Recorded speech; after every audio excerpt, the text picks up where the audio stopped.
পাক রব্বুল আলামিন একদিন আজরাইল আলাইহিস সালাতু ওয়াস সালামকে প্রশ্ন করেছিল, ও আজরাইল বলো বলো, আমি আল্লাহ সবচেয়ে বেশি মায়া রেখেছি আমি আল্লাহ আমার কাছে, আর সবচেয়ে কম মায়া আমি আল্লাহ দিলাম তোমাকে। বলো আজরাইল, তোমার হায়াতের জিন্দেগিতে জীবনে কারো জান কবজ করতে যাইয়া কোনোদিন মায়া লেগেছে কিনা? আজরাইল ডাক দিয়া কয়, মালিক, আমার হায়াতের জিন্দেগিতে দুনিয়ার জমিনে জান কবজ করতে যাইয়া দুইটা লোকের সামনে আমার বড় মায়া লেগে গেছে, দুই ব্যক্তির জন্য বড় মায়া লেগে গেছে। আল্লাহ তাআলা তো সব জানেন, তারপরও শুনতে চান। এই আজরাইল বলো না দুই ব্যক্তিকে। ও মালিক, একজন হলো এক মহিলা, তোমার একজন বান্দি নদী পথে সফর করতেছিল। ও মালিক, নদীর মাঝামাঝি যাওয়ার পর নৌকাটা ডুবে আল্লাহ যাত্রী সবাই অবিপদগ্রস্ত। তোমার ওই বান্দিকে তোমার কুদরতি সাহায্যের দ্বারা তক্তার উপরে ভাসায় ভাসায় জীবনটাকে ভিক্ষা দিয়েছিলা। ওই সময় বাচ্চা প্রসব করার সময় তার হয়ে গেছে। আল্লাহ গো, তোমার কুদরতি সাহায্যের দ্বারা ওই তক্তার উপরে তুমি বাচ্চাটা দুনিয়ার জমিনে দান করেছো রে মালিক। আল্লাহ, ওই ছোট্ট বাচ্চা বিপদের মুহূর্তে কান্না করতেছে, মায়ের দুধ পান করবে। আল্লাহ, মা সন্তানের মায়ের স্তনের দিকে যখন আস্তে আস্তে করে নিয়ে আসতেছিল, এমন সময় তুমি আমাকে অর্ডার করেছো, হে আজরাইল, এই বাচ্চাটা মায়ের স্তনে মুখ লাগাবার আগে আগে ওর মাকে দুনিয়া থেকে বিদায় করে দে। আল্লাহ গো, আমি আজরাইলের তো কোনো ক্ষমতা নাই, কারণ আল্লাহ বলেন, ইদা জাআ আজালুহুম লা ইস্তাখিরুনা সাআতান ওয়ালা সাআতান ওয়ালা ইস্তাকদিমুন।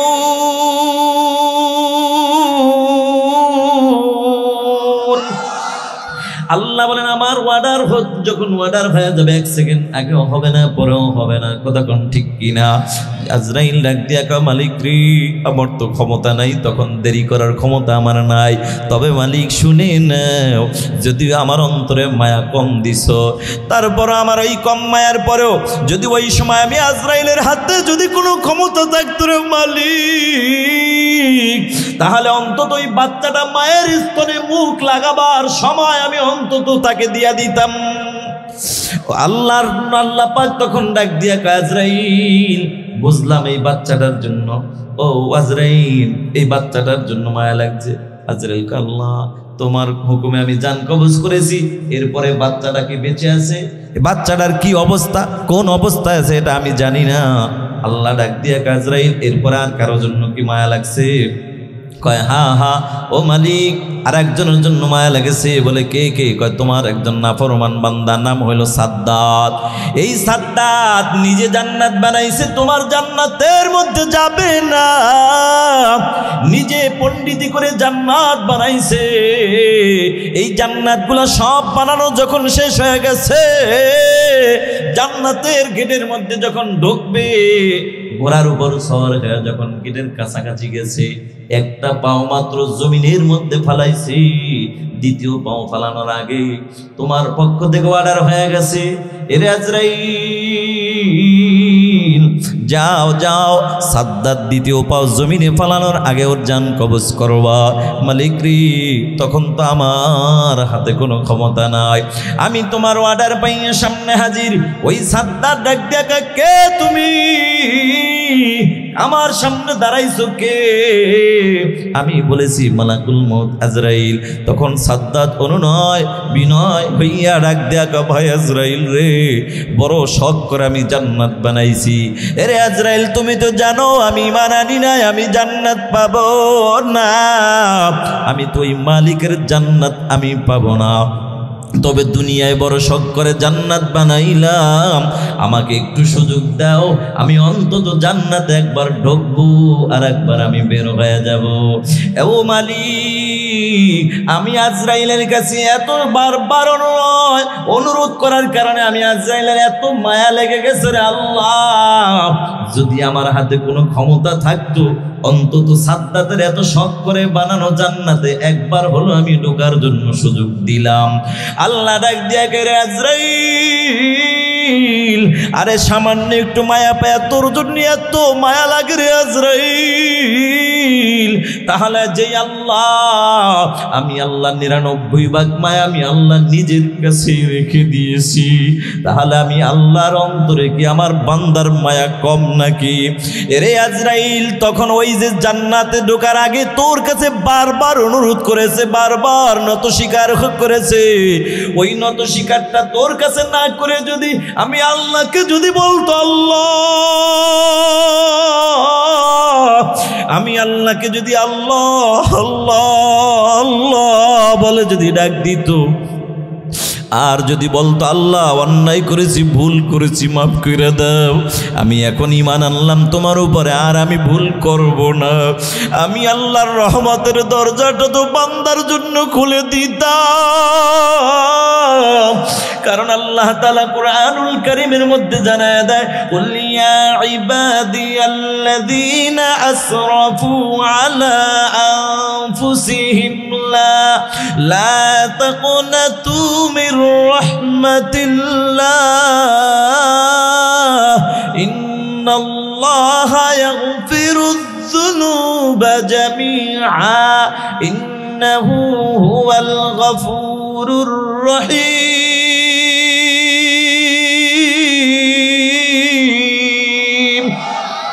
আল্লাহ বলে, ইয়া ইবাদিয়াল্লাযীনা আসরাফু আলা আনফুসিহিম লা তাকুনাতু মির রাহমাতিল্লাহ।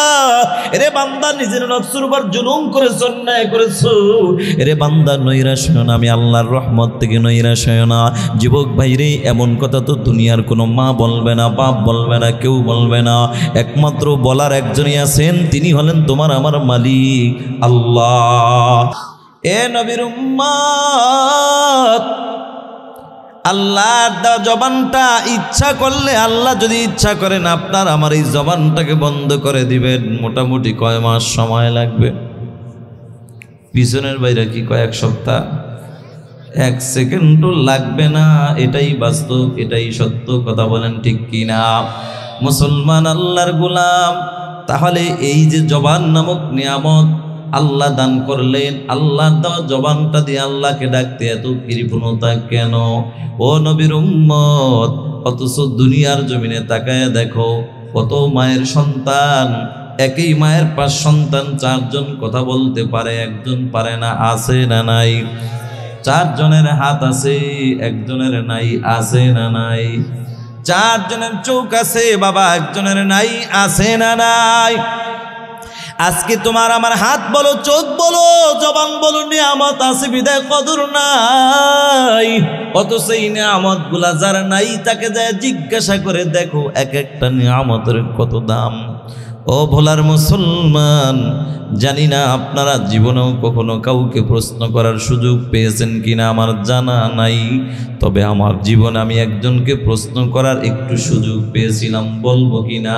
বেশি দিন আগের কথা নয়, এই তো গত কয়েক বছর আগে উত্তরবঙ্গে রংপুর মাহফিল করে ঢাকার উদ্দেশ্যে রওনা হয়ে গেলাম।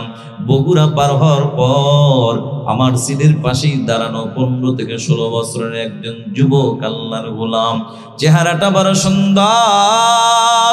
দুঃখের বিষয়, ডানে তাকায় দেখি যুবকের ডান হাত নাই, বামে তাকায় দেখি যুবকের বাম হাতটাও নাই।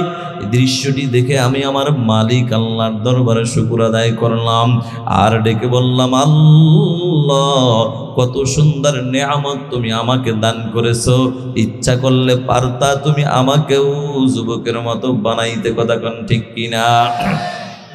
এখন তো বাবা আমার ভিতরে প্রশ্ন জাগে, আল্লাহ দুনিয়ার জমিনে দেখেছি, এই যে আমার হাতের দিকে তাকায় দেখো, হাতের মধ্যে একটা ঘড়ি দেখা যায়।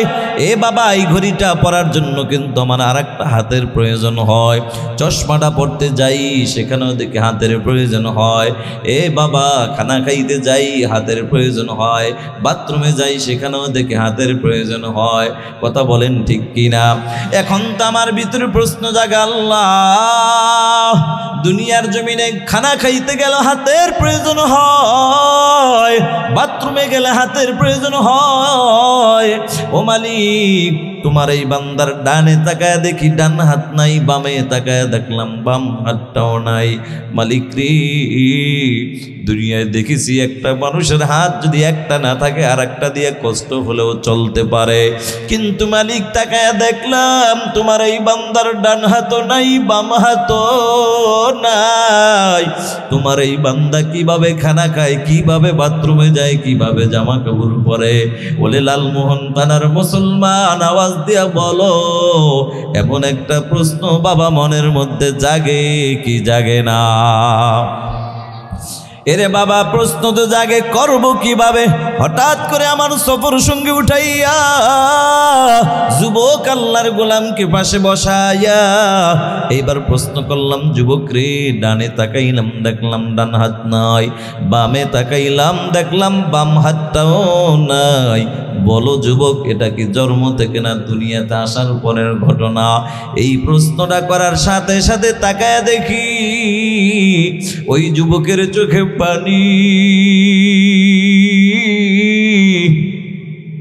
আল্লাহর বান্দা চোখের পানি ছেড়ে দিয়ে কেঁদে কেঁদে বলো, হুজুর, আমি বন্ধুদের আড্ডায় পরে মসজিদের ছাদে উঠেছিলাম, কৎকাত চলতেছিল, রডের সাথে বিদ্যুতের সংযোগ ছিল, এটা আমার জানা ছিল না। অজানা সত্ত্বে আমি হাতটা লাগাইয়া দিলাম, মারাত্মক অ্যাক্সিডেন্ট হয়ে গেলাম। মা আমাকে নিয়ে বড় চিন্তায় পড়ে যায়, বাবা আমাকে নিয়ে বড় চিন্তায় পড়ে যায়, হুজুর মা আমাকে নিয়ে বড় চিন্তায় পড়ে যায়। ও বলার মুসলমান, মা তো মাই, মার সাথে কারো তুলনা হয় না, কথা বল ঠিক কিনা? সন্তান যদি কোনো বিপদে পড়ে যায়, বন্ধু মায়ের অন্তরে কেন জানি একটা খবর হয়ে যায়, কথা বলো ঠিক না বেঠিক? মা সহ্য করতে পারে না, মা দৌড়মাইরা একটা ডাক্তারের কাছে যায় হাজির, ডাক দিয়া বলো, ও ডাক্তার, ও ডাক্তার, আমার ছেলেটা মারাত্মক অ্যাক্সিডেন্ট হয়েছে, মনে হয় আর বাঁচবে না, চলো আমার বাড়িতে চলো। হুজুর, ডাক্তার আমার বাড়িতে যাওয়ার পর, ওই ডাক্তার আমার বাড়িতে যাওয়ার পরে আমাকে পরীক্ষা করে করে ডাক দিয়া বলে, রে যুবক আল্লাহর গোলাম, জীবনটা যদি বাঁচাইতে চাও, দুটি হাতের একটি হাতও রাখা যাবে না। আর বান্দা চোখের পানি ছেড়ে দিয়ে কেঁদে কেঁদে বলে, হুজুর, ওই মুহূর্তে আমি আকাশের দিকে তাকাইয়া তাকাইয়া বলেছি, আল্লাহ। আমি তখন আমার মালিক আল্লাহকে ডাক দিলাম, আল্লাহ।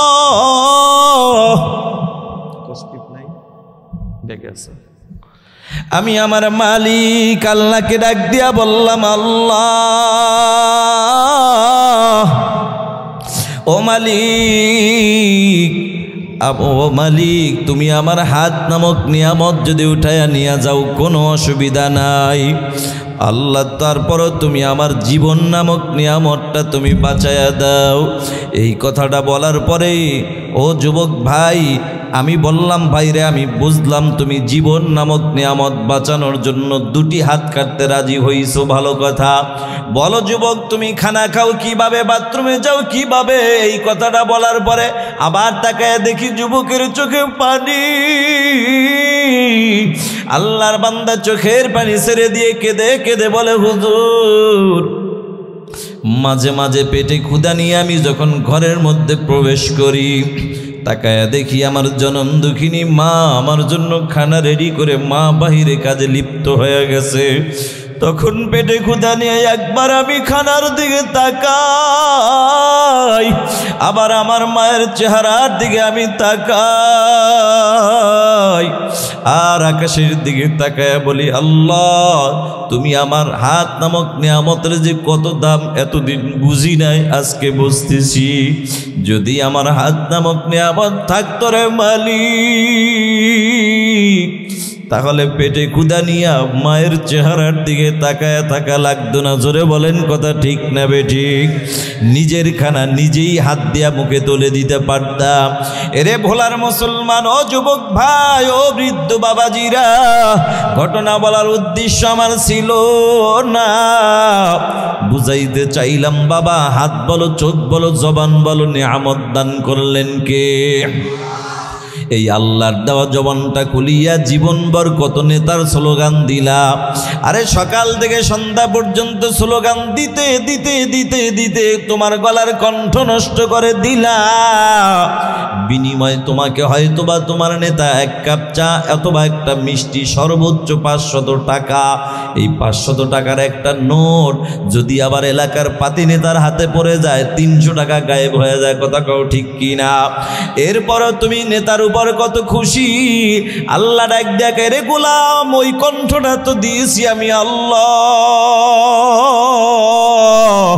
আমি আল্লাহর দেওয়া কণ্ঠ দিয়া মাঝে মাঝে যদি আমি আল্লাহকে আল্লাহ বলে ডাক দিতি, রে বান্দা তুই যদি আমি আল্লাহকে আল্লাহ একটা ডাক দাও না আল্লাহ, হয় না যুবক মায়া লাগাই একটা ডাক দাও না আল্লাহ। যুবকরে জীবনের শেষ ডাক মনে করে একবার বলো না আল্লাহ। ও যুবক ভাই, আল্লাহ কলে বান্দা যদি আমি আল্লাহর দেওয়া কণ্ঠ দিয়া মাঝে মাঝে আল্লাহ বলে যদি মায়া লাগায় একটা ডাক দিতি, আমি আল্লাহর কুদরতি অন্তরটাও ঠান্ডা হয়ে যাইত। আর আমি আল্লাহর কুদরতি অন্তর যদি একবার ঠান্ডা হইয়া যায়, রে বান্দা আমি আল্লাহ নেতার মতো ওই টাকা দিয়া, চা দিয়া, মিষ্টি দিয়ে বিদায় করব না। আমি আল্লাহ কি দিয়ে বিদায় করব জানো? আমি আল্লাহ তোর নামটা জাহান্নাম থেকে কাটিয়া তোর নামটা জান্নাতের খাতায় উঠাইয়া দিব। ও মুসলমান, এবার বলেন না আমাদেরকে আসার তৌফিক দান করলেন কে? সেই মালিক আল্লাহর দেওয়া জবানটা খুলিয়া চিৎকার দিয়ে মুসলমান হিসাবে একটা ইমানি আওয়াজ দিয়ে সকলেই বলি আলহামদুলিল্লাহ। তা কিয়ামত গর্বগুয়ম জি কালাম, তা কিয়ামত গর্বগুয়ম জি কালাম, সদকিয়ামত বগজর দিনা তমাম। শুকর নি'মত নি'মত তাফজু কুনাদ, কুফর নি'মত আজ গফত বিরু কুনাদ। শুকর আদায় করলে খুশি হন কে? সে মালিকের দরবারে। আর একবার শুকর আদায় করি আলহামদুলিল্লাহ। ভাইরা আমার, আমি আমার মূল আলোচনায় ঢুকে যাব ইনশাআল্লাহ। তার আগে জানতে চাই আপনাদের ওয়াজ শোনার মতো কি একটু রুচি আসেনি? আছে? মাশাআল্লাহ। মনোযোগ আছে? ঘুম আসতেছে? বলার মানুষ তো এত তাড়াতাড়ি ঘুমানোর কথা না, কি বলেন? জীবনে অনেক মিথ্যা কথাই বলছেন, কিন্তু আজকে একটা সত্য কথা বলবেন ইনশাআল্লাহ। ইনশাআল্লাহ আজকে একটা সত্য কথা বলা যাবে তো আমার সাথে? সত্যি করে বলেন তো, সবাই কি সজাগ? হ্যাঁ, পিছনের বাইরে সজাগ? সবাই সজাগ? দেখি তো ঘুমাইছেন কে কে, হাত জাগান। हकीकत से तो दुनिया बेखबर है, दुनिया की नुमाइश पर नजर है। नमी गुयम के आज दुनिया जुदा बाश, बाहर कारे के बाशी बा खुदा बाश। जिसते दुनिया आज खुदा गाफिल बुदाम, नक़मा शोन करहो पर जिंदजा। दुनिया में हो दुनिया का तलबगार नहीं हो, दुनिया में हो दुनिया का तलबगार नहीं हो। बाजार से गुजर हो खरीदार नहीं हो, बाजार से गुजर हो खरीदार नहीं हो। আলহামদুলিল্লাহ। আমি তো অবাক হয়ে গেলাম যে ভোলার মানুষের এত পাওয়ার আগে শুনেছি, বাস্তবে দেখি না, আজকে দেখলাম এত পাওয়ার ঘুমের মাঝে হাত জায়গায় বসে থাকতে। অসুবিধা নাই, অসুবিধা নাই। আপনার বাড়ি ভোলা, আমার বাড়ি বরিশাল, কাছেই, কথা বলেন ঠিক কিনা? ও মুসলমান নবীর উম্মত, আপনি ভোলা জেলার এই লালমোহন থানার মুসলমান, বারবার যদি হাত জায়গায় বলেন ও বরিশালের হুজুর আমি ঘুমাইছি, কসম আল্লাহর আমি বিশ্বাস করব না। কারণ আমার বাড়ি বরিশাল, আমরা বরিশালের মানুষ ভালো করে জানি ঘুমন্ত মানুষ কখনো হাত জাগাইতে পারে না, ঠিক কিনা? টেস্ট করলাম, এই জন্য পরীক্ষাটা এই জন্যই করে নিলাম, কারণ অনেক সময় বক্তা শুধু খালি চিল্লায়, হয়তো শ্রোতারা কেউ ঘুমায়, কেউ দোকানের হিসাব করে, কেউ আগামীকালকের চিন্তা নিয়ে ব্যস্ত, কথা কোন ঠিক কি? এজন্য আপনাদের মনোযোগ আছে কিনা আমি টেস্ট করলাম। তো এখনই আমার মূল আলোচনা শুরু হবে ইনশাআল্লাহ। ভাইয়ের আমার, আমি আল্লাহর কালাম থেকে 114টি সূরার মধ্যে একটি সূরা সূরা আসর আপনাদের মাঝে তেলাওয়াত করেছি। এই সূরাতুল আসর এমন একটি দামি একটি সূরা, এটা এমনই একটি দামি সূরা, আল্লাহ তাআলা যদি এই একটা সূরাই নাজিল করতেন, আর কোনো সূরা যদি নাজিল না করতেন, আর একটা সূরার উপরেই যদি মানুষগুলো আমল করত, প্রতিটা মানুষ জান্নাতের মেহমান হয়ে যেত। সাহাবায়ে কিরাম একে অপরের সাথে দেখা হইলে এই সূরাতুল আসর একে অপরকে তেলাওয়াত করে শোনায়া দিতেন। সুবহানাল্লাহ, কত দামি একটি সূরা আপনাদের মাঝে তেলাওয়াত করেছি। আল্লাহর হাবিব সাল্লাল্লাহু আলাইহি ওয়াসাল্লামের অসংখ্য হাদিস থেকে ছোট্ট একখানা হাদিস আপনাদের মাঝে পেশ করেছি। আমার তেলাওয়াতকৃত আয়াত ও হাদিসের উপর ইখলাসের সাথে আমলের নিয়তে ধৈর্যের পরিচয় দিয়ে অল্প সময়ের মধ্যে কিছু কথা বলার সাথে সাথে আপনাদের মতো নেককার পরহেজগার আল্লাহওয়ালা বান্দাদেরকে ইখলাসের সাথে আমলের নিয়তে ধৈর্যের পরিচয় দিয়ে অল্প সময়ের মধ্যে কিছু কথা শ্রবণ করার তৌফিক আমার আল্লাহ দান করুক। সবাই বলি আমিন। আমার যে আয়াতে কারিমা তেলাওয়াত করেছি সূরার শুরুতেই আল্লাহ তাআলা বলেন ওয়াল আসর, সময়ের কসম। আল্লাহ তাআলা সময়ের কসমটা কেন খাইলেন? মুফাসসিরিন ইকরাম বলেন, ও পৃথিবীর মানুষ, আল্লাহ তাআলা বুঝাইতে চাচ্ছেন যে মানুষের সময়ের অনেক দাম, কথা বল ঠিক কিনা? আপনার আমার সময়ের দাম আছে না নাই?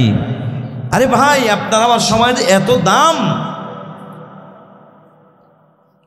পয়গম্বর মুসা আলাইহিস সালাতু ওয়াস সালাম তাওরাত কিতাব খুলে খুলে খুলে খুলে আল্লাহর কাছে আবদার করেছিল, আল্লাহ ও মালিক, এই কিতাবের মধ্যে এমন একদল দামি উম্মতের কথা পাওয়া যায় যেই উম্মতগুলি হায়াত পাবে কম কিন্তু বরকত হবে অনেক বেশি। সময় কম, হায়াতের জিন্দেগিতে সময় পাবে কম কিন্তু নেক আমল করবে অনেক বেশি। সুবহানাল্লাহ, সব অর্জন করবে, নেক কামাইবে বেশি এই অল্প সময়ের মধ্যে। এটা কিভাবে? আল্লাহর পয়গম্বর ডাক দিয়া বলে, ও মালিক, ওই দামি উম্মতগুলি আমি মুসা নবীকে আল্লাহ তুমি দান করে দাও, আমি মুসা নবীর উম্মত বানায় দাও। আল্লাহ ডাক দিয়া কানা না, ওই দামি উম্মতগুলি আপনার জন্য নয়, ওই দামি উম্মত হলো দামি নবী মুহাম্মদুর রাসূলুল্লাহ সাল্লাল্লাহু আলাইহি ওয়াসাল্লামের জন্য। সুবহানাল্লাহ। ইমামুল আউয়ালিন আল আখিরিন, ইমামুল আউয়ালিন আল আখিরিন, বহরে সাদকা রাহমাতাল লিল আলামিন, শুদ ওয়াজুদাজ রাহমাতাল লিল আলামিন, মসজিদে উশুদ হামারো এ জমিন। আল্লাহু আকবার। পয়গম্বর মুসা নবীর এক দেখ, আল্লাহ এই কিতাবের মধ্যে এমন একদল উম্মতের কথা পাওয়া যায়, আয় আল্লাহ হায়াতের জিন্দেগিতে একটা রাত দাঁড়ায় যদি ইবাদত করে, এক রাতে ইবাদতের বিনিময়ে 1000 মাসের চাইতেও বেশি নেকি অর্জন করতে পারবে। সুবহানাল্লাহ। আল্লাহ গো, ওই উম্মতগুলি আমি মুসা নবীকে দিয়া দাও। আল্লাহ ডাক দিয়া কা না না, উম্মত আপনার জন্য নয়, উম্মতগুলি হলো আমার বন্ধু মুহাম্মদুর রাসূলুল্লাহ সাল্লাল্লাহু আলাইহি ওয়াসাল্লামের জন্য বাজেট হয়ে গেছে। সুবহানাল্লাহ। পয়গম্বর মুসা নবী ডাক দিয়া কা, আল্লাহ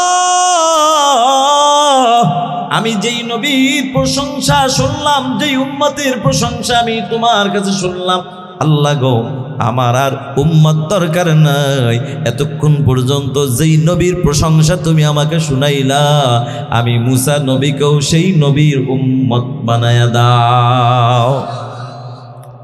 এই যে অল্প সময়ের মধ্যে বেশি নেকি অর্জন করার সময়, তো এটা বেশি নেকি অর্জন করার এই সুন্দর সুবর্ণ সুযোগ তো পেয়েছি আমরা আখিরি জামানার নবীর উম্মতেরা। সুবহানাল্লাহ।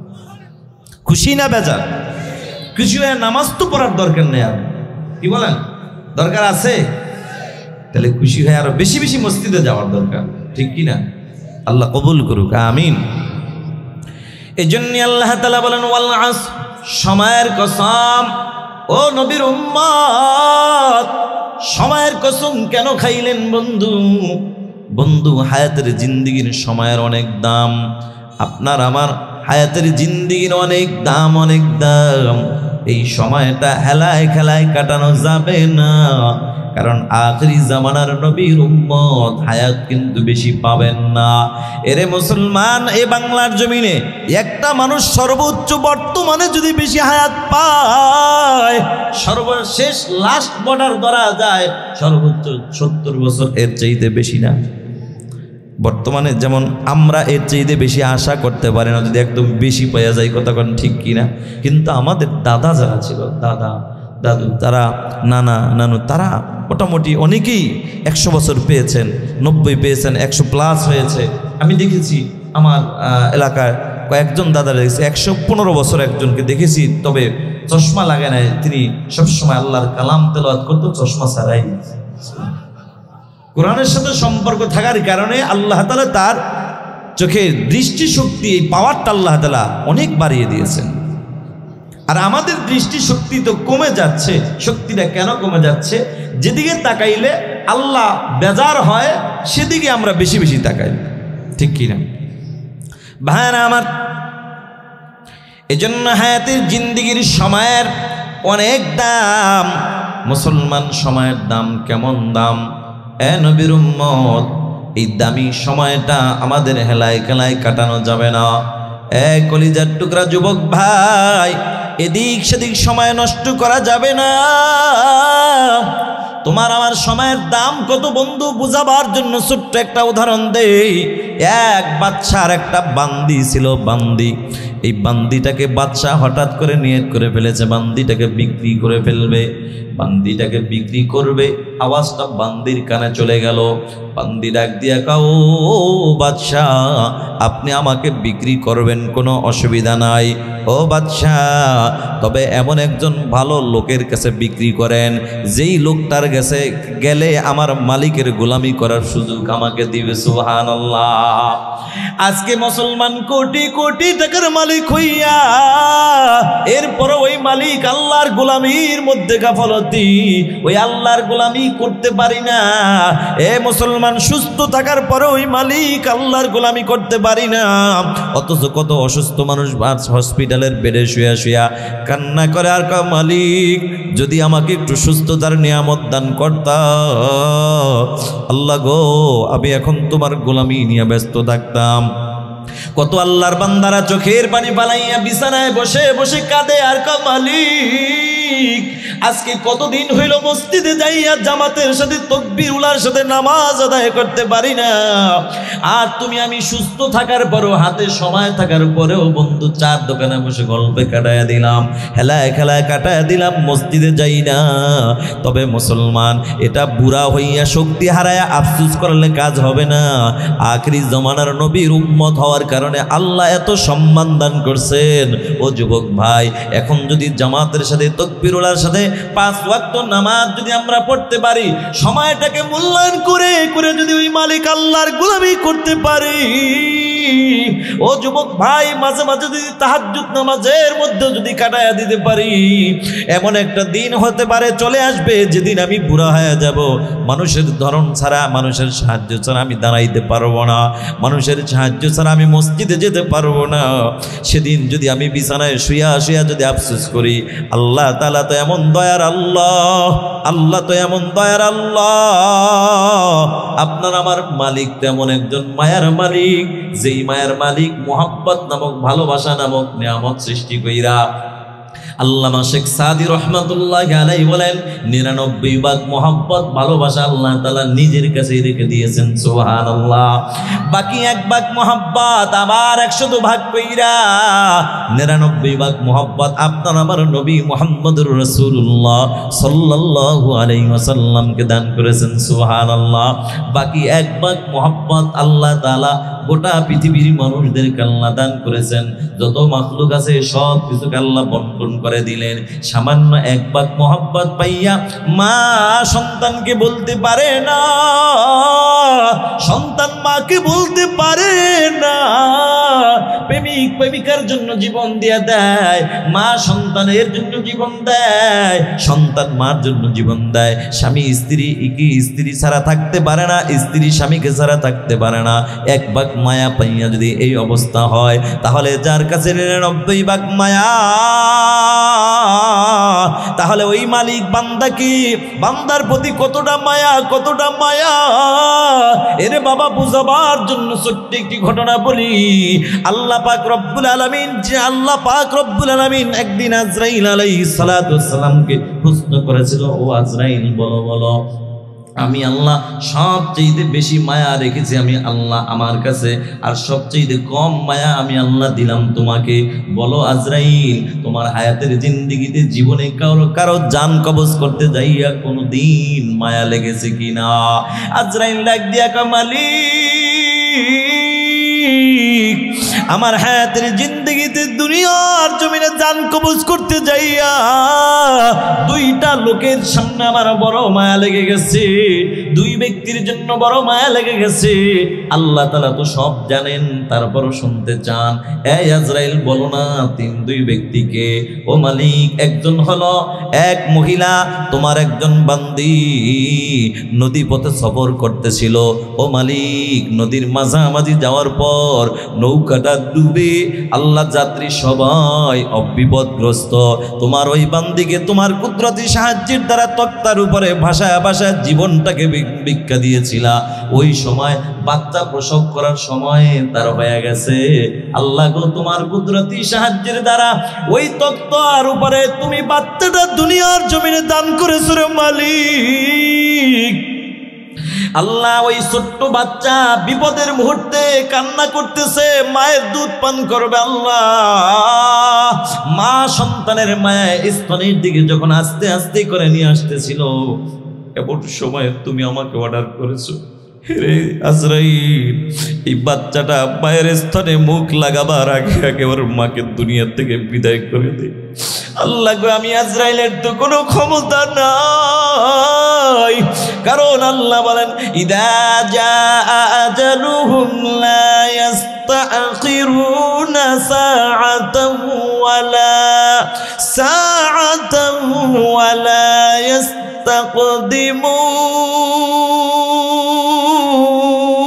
ইস্তাকদিমুন।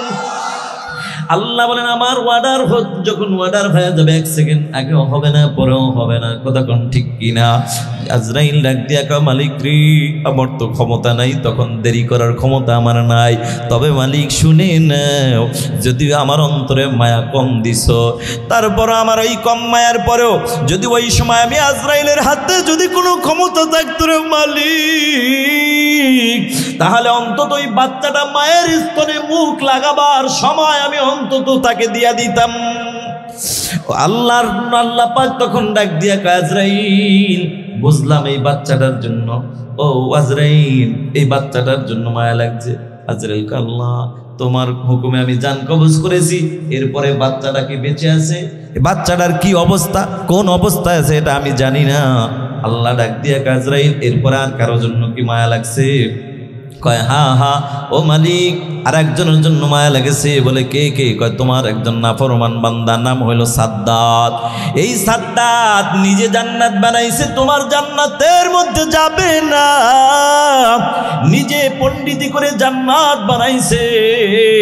এই জান্নাতগুলো সব বানানো যখন শেষ হয়ে গেছে, জান্নাতের গেটের মধ্যে যখন ঢুকবে, ঘোড়ার উপর সওয়ার হয়ে যখন গেটের কাছাকাছি গেছে, একটা পাও মাত্র জমিনের মধ্যে ফালাইছি, দ্বিতীয় পাও ফালানোর আগে তোমার পক্ষ থেকে অর্ডার হয়ে গেছে, এরে আজরাইল, যাও যাও, সাদ্দাত দ্বিতীয় পাও জমিনে ফালানোর আগে ওর জান কবজ করবা। মালিক রে, তখন তো আমার হাতে কোনো ক্ষমতা নাই, আমি তোমার অর্ডার পাইয়া সামনে হাজির। ওই সাদ্দাত ডাক দেখা, কে তুমি? আমার সামনে দাঁড়াইছো কে? আমি বলেছি মালাকুল মউত আজরাইল। তখন সাদ্দাত অনুনয় বিনয় হইয়া ডাক দেয়া কা, ভাই আজরাইল রে, বড় শখ করে আমি জান্নাত বানাইছি। এরে আজরাইল, তুমি তো জানো আমি ঈমান আনি নাই, আমি জান্নাত পাবো না, আমি তো ওই মালিকের জান্নাত আমি পাবো না। তবে দুনিয়ায় বড় শখ করে জান্নাত বানাইলাম, আমাকে একটু সুযোগ দাও, আমি অন্তত জান্নাতে একবার ঢুকবো আর একবার আমি বের হয়ে যাব। ও মালিক, আমি আজরাইলের কাছে এত বারবার অনুরোধ করার কারণে আমি আজরাইলের এত মায়া লেগে গেছে রে আল্লাহ, যদি আমার হাতে কোনো ক্ষমতা থাকতো অন্তত সাদ্দাতের এত শখ করে বানানো জান্নাতে একবার হলো আমি ঢোকার জন্য সুযোগ দিলাম। আল্লাহ ডাক দিয়া কে, আজরাইল, আরে সামান্য একটু মায়া পায়া তোর জন্য এত মায়া লাগে রে আজরাইল, তাহলে যে আল্লাহ, আমি আল্লাহ 99 ভাগ মায়া আমি আল্লাহ নিজের কাছে রেখে দিয়েছি, তাহলে আমি আল্লাহর অন্তরে কি আমার বান্দার মায়া কম নাকি? এরে আজরাইল, তখন ওই যে জান্নাতে ঢোকার আগে তোর কাছে বারবার অনুরোধ করেছে, বারবার নত স্বীকার করেছে, ওই নত স্বীকারটা তোর কাছে না করে যদি আমি আল্লাহকে যদি বলতো আল্লাহ, আমি আল্লাহকে যদি আল্লাহ আল্লাহ আল্লাহ বলে যদি ডাক দিত, আর যদি বলতো আল্লাহ অন্যায় করেছি, ভুল করেছি, মাফ করে দাও, আমি এখন ঈমান আনলাম তোমার উপরে, আর আমি ভুল করব না, আমি আল্লাহর রহমতের দরজাটা তো বান্দার জন্য খুলে দিতাম। কারণ আল্লাহ তাআলা কুরআনুল কারীমের মধ্যে জানায় দেয়, কুল ইয়া ইবাদিয়াল্লাযীনা আসরাফু আলা আনফুসিহিম লা তাকুনাতু মির রাহমাতিল্লাহ ইন্নাল্লাহা ইয়াগফিরুয যুনুবা জামিআ ইন্নাহু হুয়াল গফুরুর রহিম।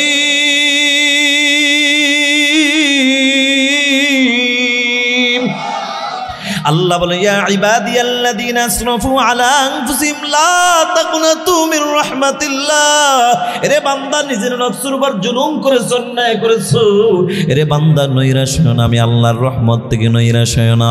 যুবক ভাইরে, এমন কথা তো দুনিয়ার কোনো মা বলবে না, বাপ বলবে না, কেউ বলবে না, একমাত্র বলার একজনই আছেন, তিনি হলেন তোমার আমার মালিক আল্লাহ।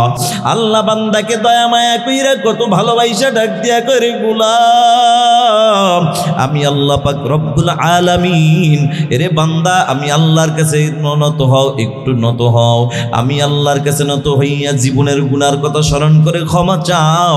আমি আল্লাহ 80 বছর লাগছে তোর গুনাহ করতে, আর আমি আল্লাহর 80 সেকেন্ডও লাগবো না গুনাহ মাফ করতে। সুবহানাল্লাহ। এরে মুসলমান যুবক ভাই ও বৃদ্ধ বাবাজিরা, সময়ের কসম আল্লাহ কেন খাইলেন? উম্মতের সময়ের পুরো দাম, সময়ের পুরো দাম। যুবকরে সময়টা হেলায় খেলায় নষ্ট করিও না, তোমার আমার সময়ের কত দাম দেখো। আজকে যুবক তুমি সময়টা আল্লাহর গোলামি বাদ দিয়া আল্লাহর অপছন্দনীয় কিছু কাজ করো, যেদিকে তাকাইলে আল্লাহ বেজার, বারবার তুমি ওদিকেই তাকাও।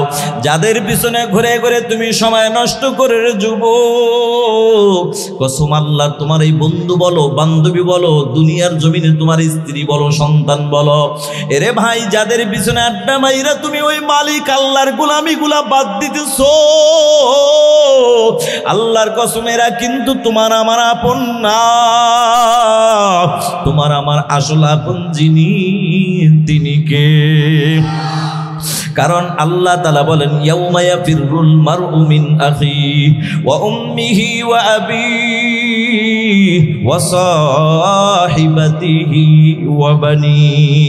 এটা তো সেই দিন যেদিন আপন ভাই ভাইকে পরিচয় দিবে না, একে অপরকে পরিচয় দিবে না, মা সন্তানকে পরিচয় দিবে না, সন্তান মাকে পরিচয় দিবে না। এরে কলিজার টুকরা যুবক, কিভাবে বুঝাবো রে যুবক? তোমার তোমার আমার সময়ের কত দাম। এই সময়টা আজকে আল্লাহর গোলামি বাদ দিয়া, সময়টা আল্লাহর গোলামিতে না লাগাইয়া, আমার নবীর আদর্শের মধ্যে সময়টা না কাটাইয়া, সুন্নাতের আমলের মধ্যে না কাটাইয়া, আর তুমি বিভিন্ন মানুষের আদর্শবান হইয়া আজকে জীবনটা পরিচালনা করতেছো। যুবকরে, যেই সময়টা আল্লাহ দান করেছেন, সময়টা আল্লাহর গোলামিতে না কাটাইয়া অন্য মানুষের গোলামিতে কাটাইতেছো, শয়তানের গোলামিতে কাটাইতেছো। আসলে কিন্তু এই শয়তান তোমাকে দেখে দেখে টিটকারি করে আর তোমাকে আমাকে ধোঁকার মধ্যে ফালায়। শয়তান কিন্তু তোমার আমার আপন না, কখনো বন্ধু হতে পারে না। ইবলিস শয়তান হলো মুমিনের প্রকাশ্য দুশমন। কথা ডাকা এরে মুসলমান, আল্লাহ বলে ইয়া আইয়ুহাল্লাযীনা আমানু দুখুলু ফিস সিলমি কাফা ওয়ালা তাত্তাবিউ খুতুওয়াতিশ শাইতান ইন্নাহু লাকুম আদুউম মুবিন।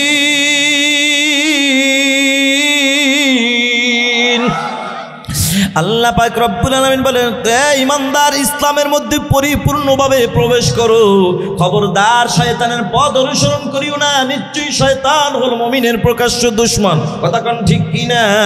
মুসলমান আল্লাহর গোলাম, শয়তানের ধোঁকায় সময়টাকে নষ্ট কইরো না। যুবকরি, শয়তান কিন্তু মাঝে মাঝে তোমার আমারে এরকম লম্বা জুব্বা গায়ে দেওয়া ধোঁকা দিবে। শয়তান কিন্তু মাঝে মাঝে তোমাকে বিভিন্ন ব্যাস ধরে তোমার আমারে ধোঁকা দিবে। শয়তানের ধোঁকায় পড়া যাবে না। একটা কথা আজকের তাফসীর মাহফিল থেকে জেনে নাও, মুমিনের বন্ধু কখনো শয়তান হতে পারে না। শয়তান হলো মুমিনের প্রকাশ্য দুশমন। নবীজির একজন সাহাবী ইশারায় নামাজ পড়া বাড়িতে এসে ঘুমায়। ঘুমের ঘরে হঠাৎ করে গভীর রাত আওয়াজ পায়, কে যেন ঠক ঠক করে আওয়াজ দিচ্ছে। নবীর সাহাবী ঘুম থেকে উঠে তন্ন তন্ন করে খুঁজে বেড়াইলেন। খুঁজে খুঁজে দেখে দরজার কিনারা একজন লোক দেখা যায়, কালো মুখোশ পরা। কে তুমি? বলে আমি হইলাম মিস্টার ইবলিস শয়তান। কেন আসছো? আপনাকে উপকার করার জন্য। নবীর সাহাবী কয়, না না, তুমি আমাকে উপকার করার জন্য আসতে পারো না, কারণ মুমিনের প্রকাশ্য দুশমন তুমি, এটাই আল্লাহ পাকের কথা। এবার ডাক দিয়া কয়, সত্যি করে বলো। কয়, জীবনে একটা ভুল করছি, এই জন্য আপনাদের উপকার করলো, আপনারা বিশ্বাস করবেন না, এটাই স্বাভাবিক। কত সুন্দর মিষ্টি কথা। এবার কয়, কেন আসছো? আপনাকে তাহাজ্জুদ নামাজের সময় হয়েছে, জাগায়া দেওয়ার জন্য আসছি। নবীর সাহাবী হযরতে মুআবিয়া রাদিয়াল্লাহু তাআলা আনহু এই ইবলিস শয়তানরা গাছের সাথে শক্ত কইরা বাইদা ডাক দিয়া কয়, রে ইবলিস, সত্য কইরা বল, কেন আসছস, কি খবর বল। ইবলিস ডাক দিয়া কয়, ও নবীর সাহাবী, এবার সত্য কথা না বলে কোনো উপায় নাই। শুনে নেন, শুনে নেন, আমি আপনাকে ঘুম থেকে জাগানোর জন্য আছি, কথা সত্য, তবে এটার মধ্যে আমার ভেজাল আছে। বলে, কি ভেজাল বলো? গতকাল আপনাকে আমি গভীর রাত ঘুম পাড়ায় দিয়েছিলাম। আপনি তো নবীর একজন সাহাবী, আপনার তাহাজ্জুদ নামাজ কখনো মিস যায় না। আমি আপনাকে ঘুম পাড়াইয়া তাহাজ্জুদ নামাজের সময়টাকে বাদ করে দিলাম। আর সকালবেলা আপনি ঘুম থেকে উঠে ওই মালিক আল্লাহর দরবারে আহ বলে যে আফসোস করেছেন। আর আপনি মুমিন আল্লাহর গোলাম, আপনার চোখ দিয়া টিপ টিপায় পানি পড়েছে। আপনার চোখের পানির ফোঁটা পড়ার কারণে আমার আল্লাহ তো সহ্য করতে পারে না। আপনার এই চোখের পানির বিনিময় তাহাজ্জুদ পড়ে পড়ে যতটুকু সওয়াব পাইতেন, তার ডাবল সওয়াব আল্লাহ খুশি হয়ে দিয়ে দিছে। ওরে মুসলমান আল্লাহর গোলাম, ইবলিস ডাক দিয়া কয়, আপনার যে ডাবল সওয়াব হবে এটা আমি মেনে নিতে পারি না। তার চাইতে চিন্তা করলাম সিঙ্গেল থাক, এটাই ভালো থাক, এই জন্য আপনাকে জাগায়া দেওয়ার জন্য আসলাম। এই জন্যই মুসলমান নবীর উম্মত, ইবলিস শয়তান কখনো বন্ধু হতে পারে না। তোমার আমার আসল বন্ধু তিনি কে?